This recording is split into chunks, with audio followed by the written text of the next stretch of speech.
Hello, learners. I want to take you through a very interesting topic that is found both in animal production and also in crop production. And this topic is forage conservation, and we are dealing with forage conservation under the unit crop production. Now, um, this is a very interesting topic that I want us to learn together. I want us to interact. I want us to share knowledge. And so, accompany me as we look at the various aspects that are involved in forage conservation. So, we begin with definition of terms.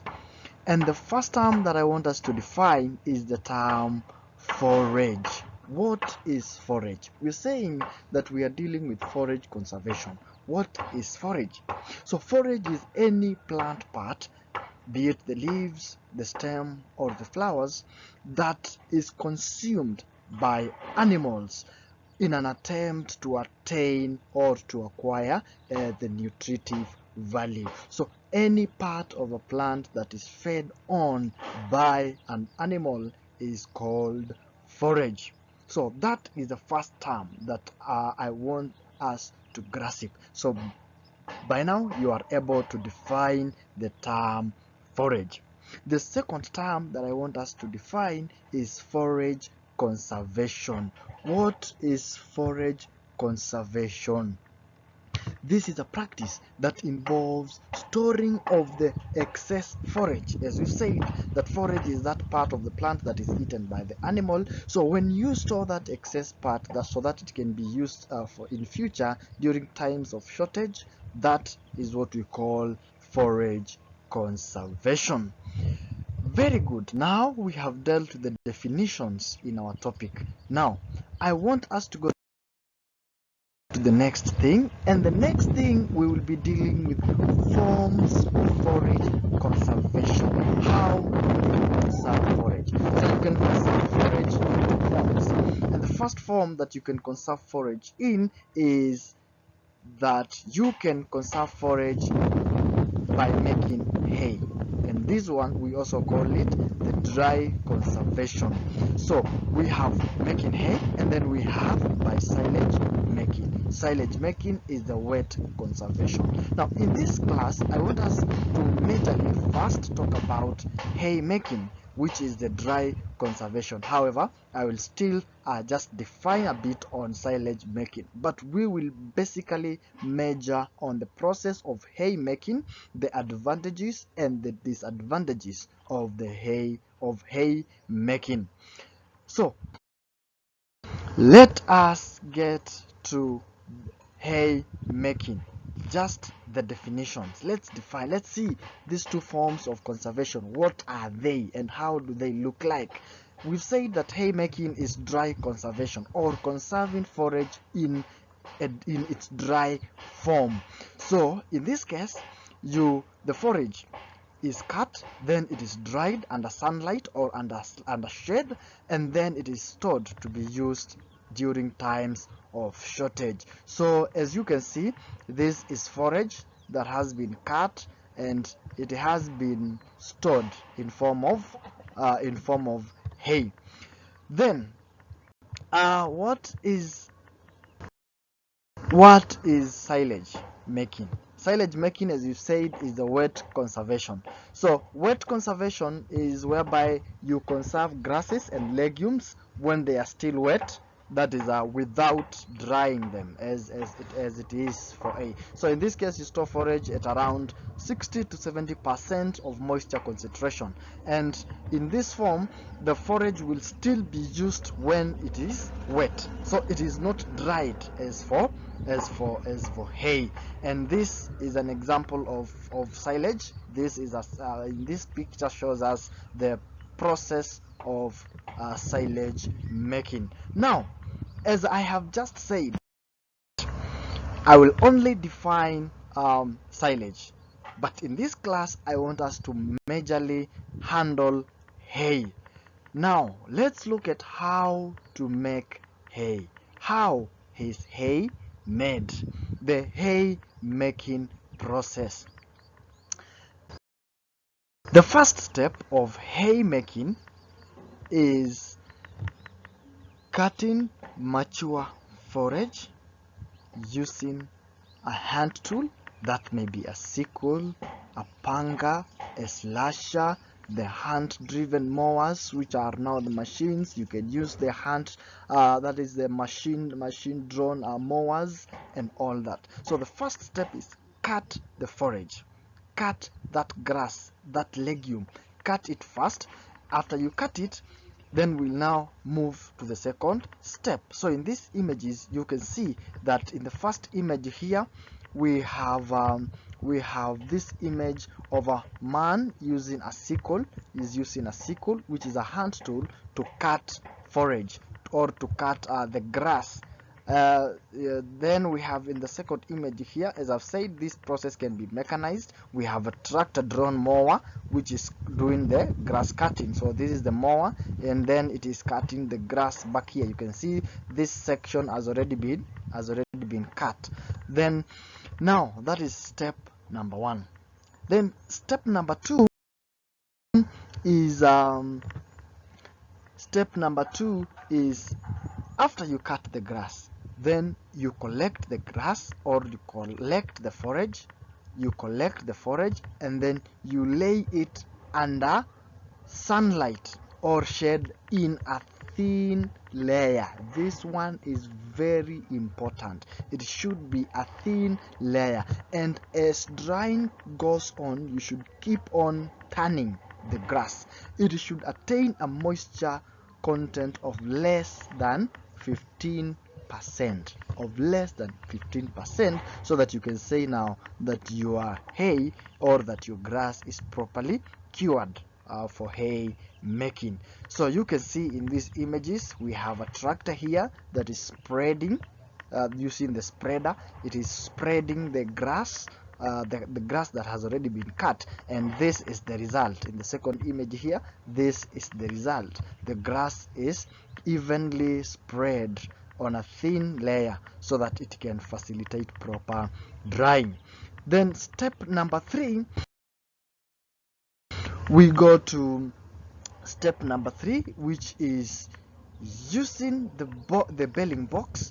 You pack and compress the dried legumes or the dried grass, in short, the forage, in the box. This can be mechanized. So if you are using the traditional method, which involves using of a box that is either made of wood or metal, mostly it is made of wood, with measurements of around 75%, that is 75 centimeters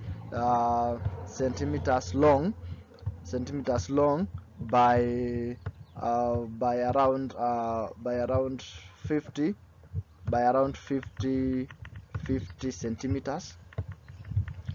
50 centimeters, wide, and also by 45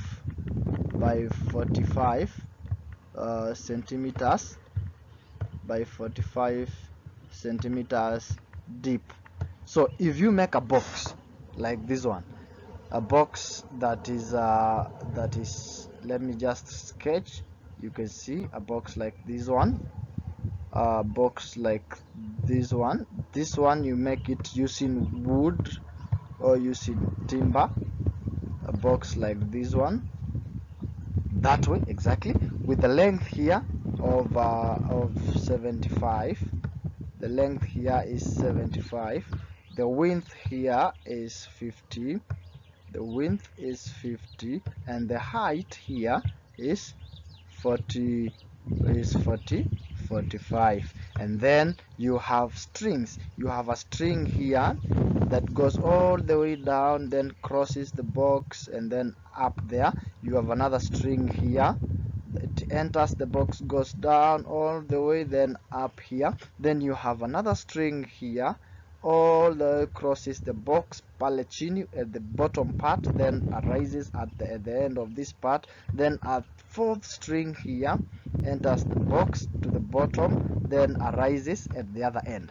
These strings will help you to fasten the box or the bell after you compress it. So we have the mechanized belling, whereby the machine or the belling machine does this thing by on itself. So that takes us now to the fourth to the fourth to the third step. Then after the third step, now we will go to the fourth step, and the fourth step involves the fourth step involves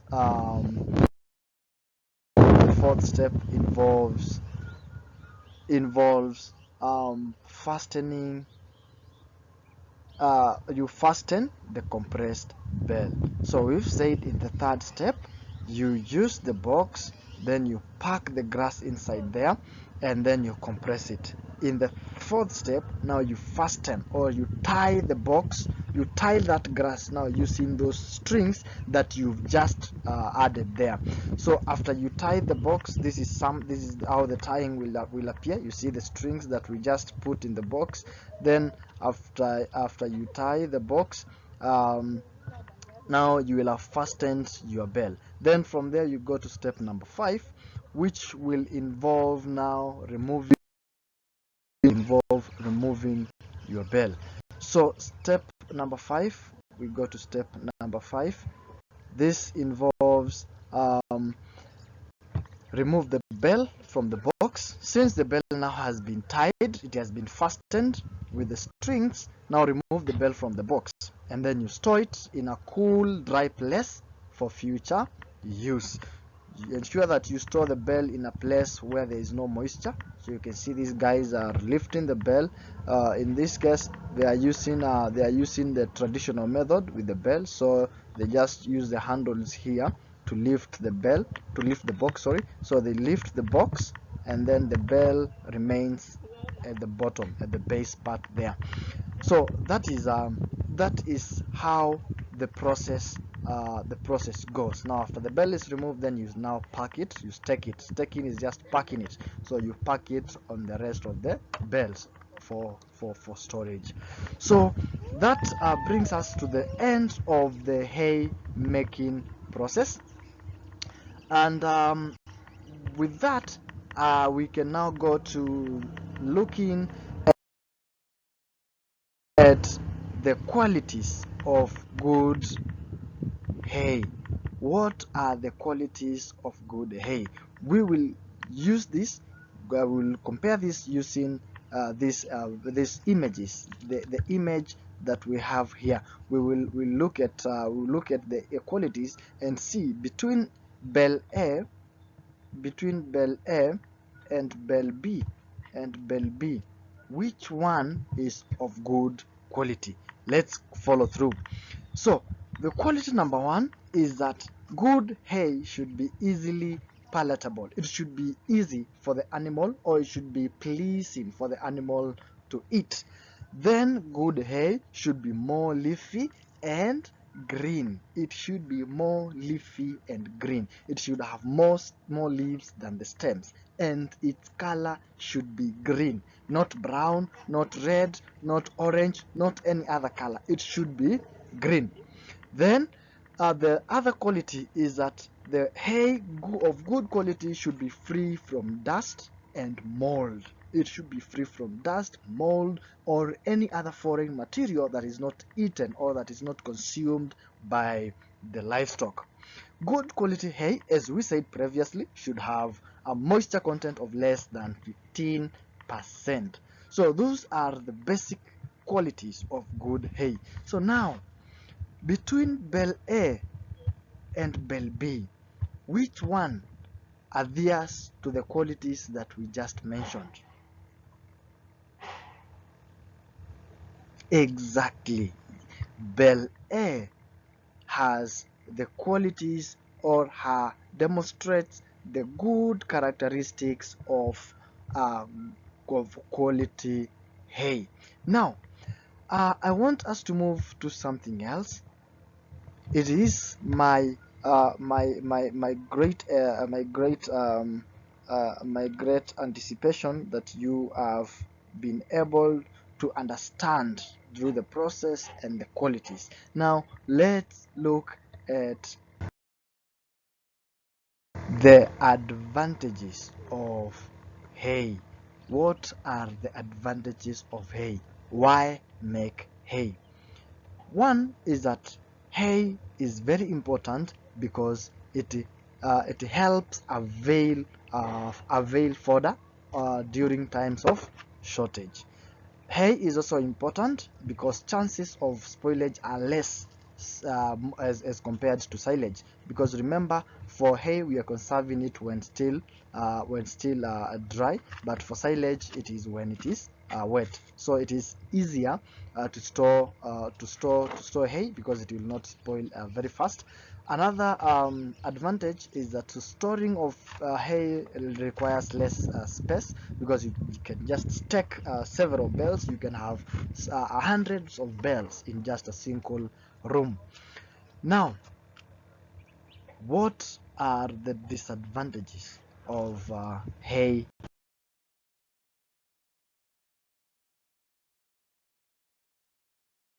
making? What are the disadvantages of hay making? Disadvantage number one is that a lot of time and labor is required. So you need a lot of time, from the cutting of the grass to the drying, the spreading, the turning of the grass, to the baling, the compressing, the tying, and all that. So a lot of time and labor is required.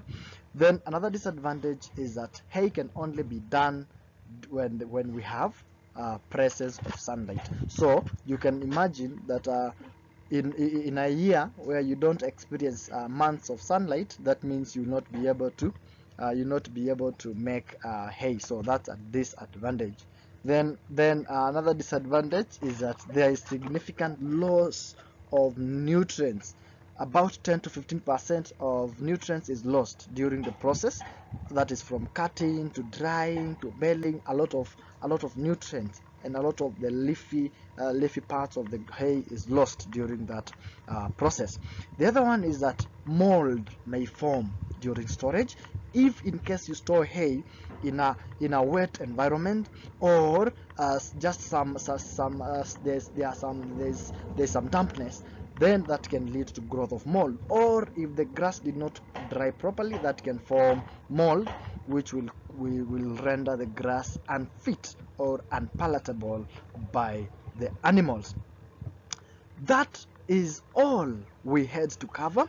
So just to take you through a short of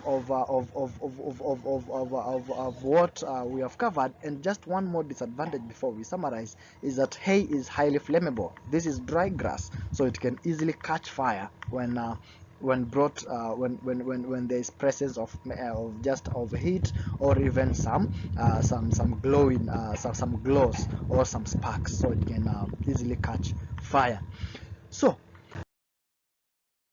I want us to reflect just a bit. Reflect, just test your understanding, and look at these two questions. What is the best season of the year for making hay? I want you to look at that. I want you to just walk through the lesson that we've been able to go through, and look and write down the best season of the year according to where you're watching this video from, when you should make hay. Then the other thing that I want you to look at is to describe the two methods of hay making. As I said we have two methods that I have just not mentioned, because I want you to look at that as your assignment, at the two methods of hay making. We can make hay using two methods. Describe those methods. You have been an excellent excellent trainee, and I want to appreciate you for going through this video with me. And feel free to share your feedback in the comment section. Please share all this video, subscribe for more content, and also like this video. You can also put your feedback, you can post your questions in the comment sections, and I will be able to come up with a response in the next video. So thank you so much. Thank you so much for watching. Subscribe for more content, like and share, and God bless you, and let's meet in the next lesson. Bye bye.